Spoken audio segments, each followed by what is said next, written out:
Preparation and scheduling. Who knew there was so much paper involved in the art of directing? The pre-production is very, very important. Too many young people forget that the script is very important. But also, I think a lot of the people who think they want to make movies, they don't want to go to the trouble of preparing. When perhaps one of the main reasons that our movies have been somewhat successful is that we take a long, long time preparing. Okay, at this point, let's take a deep breath and evaluate our position. You're on the couch, I'm on top of you, we're good. But what about your movie? Have you forgotten about that? Lucky for you, Uncle Lloydie is here to guide you through the most tedious of all chapters. This one, how to keep your hands busy and away from your crotch. Sarah, how did you write this? As the director of a film, your crew expects you to have somewhat of a clue. When there's a problem, you need to solve it. If there is a question, you need to have the answer. One of the great things about being a director is that while you can surround yourself with intelligent and qualified workers, you are the final authority on everything. Everything. The downside of being a director, however, is often that you're the final authority on everything. Everything. So your most important task, aside from pointing the camera and yelling, quote, action, unquote, is to be prepared.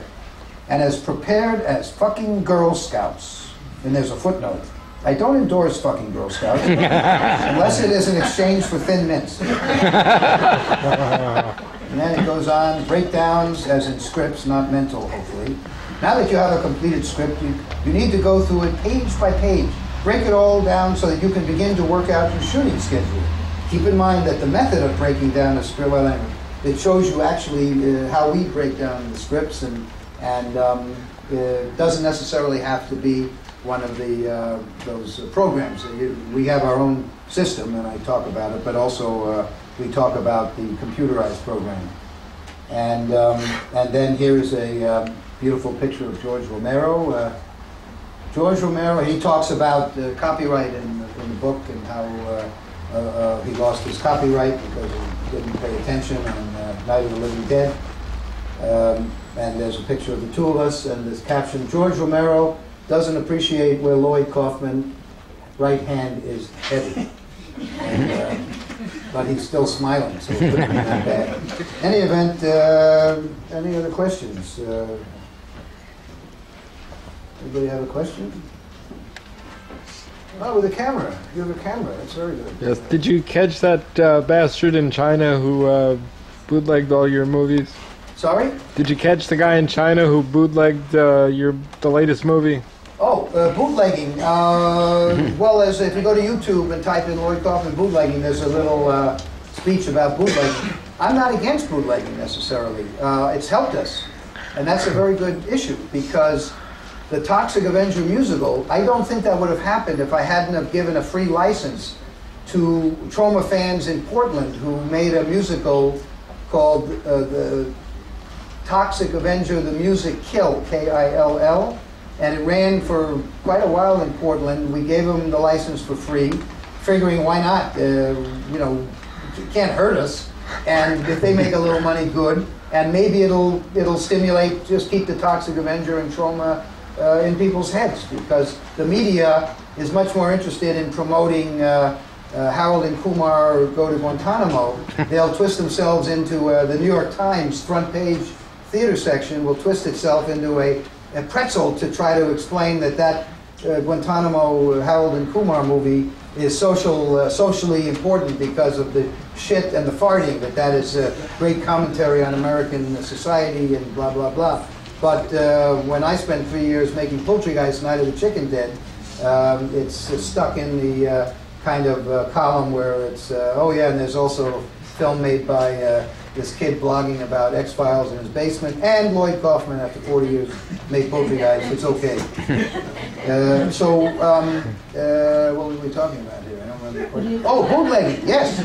So then another group in Omaha decided they would like to make a more ambitious Toxic Avenger musical, and we let them do it.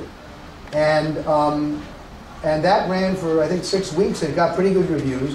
And somehow the current producers found out about it, and then and they were Broadway producers, so they actually paid us a little money and licensed the property, and I think in large part it was because of the fact that there were these other musicals that showed that people would show up for, even though they were kind of amateurish, people did indeed show up for those musicals called The Toxic Avenger.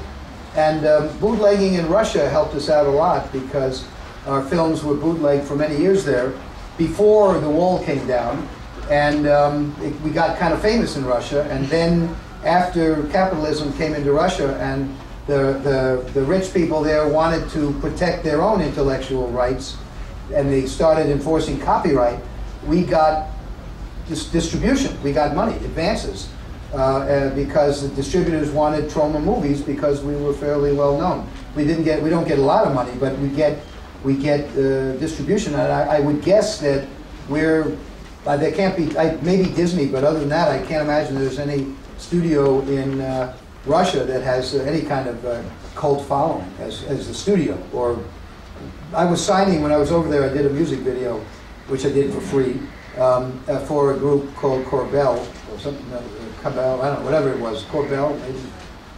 So it means boat in Russian.